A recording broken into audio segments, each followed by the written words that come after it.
Ang sarap. Sobrang sarap.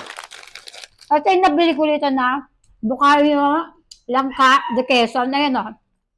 Sobrang sarap. Hindi siya sobrang tamis. Sakto lang.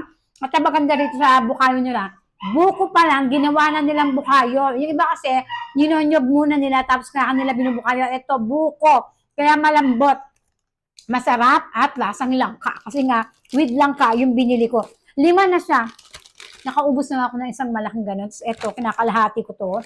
3 na lang yun natira. 1, 2, 3. Kasi ang sarap mga mare. Sobrang sarap. At kapag ito dumating sa inyo, naka-vacuum sealed siya. Look at that naman. Sobrang fresh, malambot. Masarap. Masarap. Basta Quezon. Ayan yun o, ayan. Actually, meron pa akong tiko dito ng Quezon din. Ubus na nga. Nagtira ko para mamaya. Ito, ang sarap nitong buko bukayo ng langka. Langka ng Quezon. Ang sarap niya, mare. Lambot, masarap.